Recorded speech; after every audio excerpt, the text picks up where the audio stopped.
On January 4, 2019, Ohio Governor John Kasich signed amended Substitute House Bill No. 66 into law. This new law is Ohio Revised Code 3321.141 and is also known as Alianna's Alert, named after Alianna DeFreeze, a 14-year-old Cleveland area student who on January 26, 2017, was abducted on her way to school, sexually assaulted, and then murdered. Her parents did not learn of their daughter's absence from school until they came home from work and found that she was not at home. A call to the school led to the discovery that Alianna had not made it to school that morning. This new law requires the districts, within 120 minutes of the start of the school day, have their attendance officer make at least one attempt to contact the parents of any student who is absent without legitimate excuse from school. Districts may use a number of different methods to provide notification, including placing a telephone call in person, an automated telephone call with a system that includes verification that each call was actually placed and the call was answered by the intended recipient or a voicemail message was left. Schools may also send a text message or even an email. Many districts are still working to understand the law's requirements and adjust their routines to become compliant. Your district has until April 5, 2019 to be fully compliant. The newly codified time requirement on parental notification is the most rigorous ever imposed. Without adding additional staff, many districts are struggling to comply.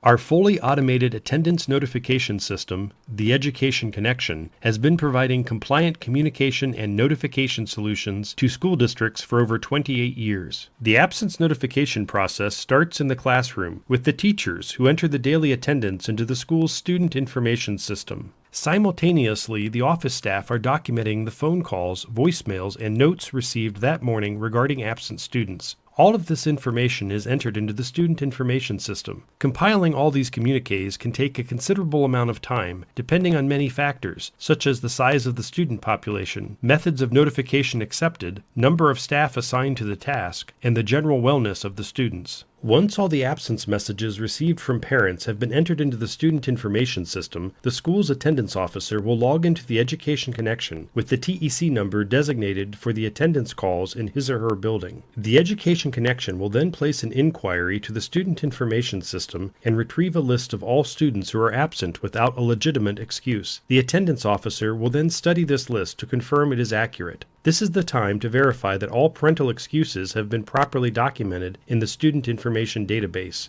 If a discrepancy is detected, the appropriate correction is made in the student information system, and the list being viewed on the Education Connection is refreshed. Once satisfied with the list, the attendance officer approves the list to start the absence notification calls to parents. The Education Connection will now divide the list by grade level and create a custom message for each grade that will include the building name, the student's grade level, the day of the week, the date, and customized absence reporting instructions with a callback number. This message is a real human voice, no canned message or computer-generated message. As the calls begin, the Education Connection will show live status reports showing the progression of the calls. When all the calls have been placed, a detailed status report is made available on the Education Connection's website and via an automated generated email report. These reports are searchable and securely maintained on the Education Connection for the entire school year.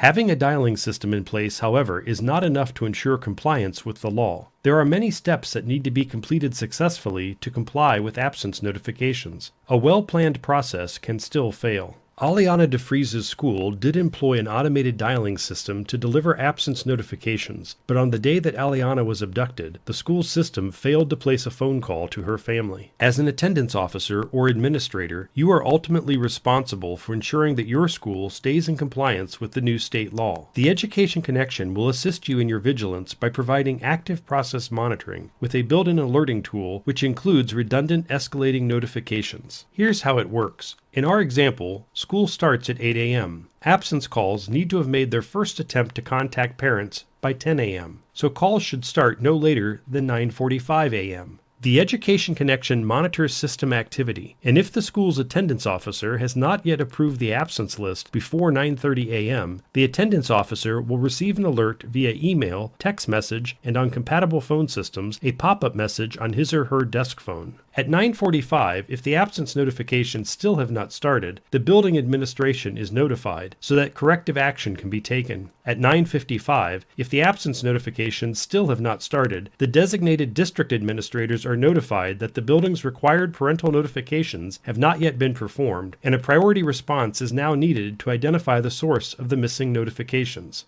The Education Connections layered notification and monitoring process is designed to help keep your district in compliance with the new state law. Please contact us today for an on-site or webinar demonstration of the Education Connection. Your action today will limit your district's liability imposed by this new law. Dedicated to the safety and communication needs of educators for over 28 years, be stress-free with TEC.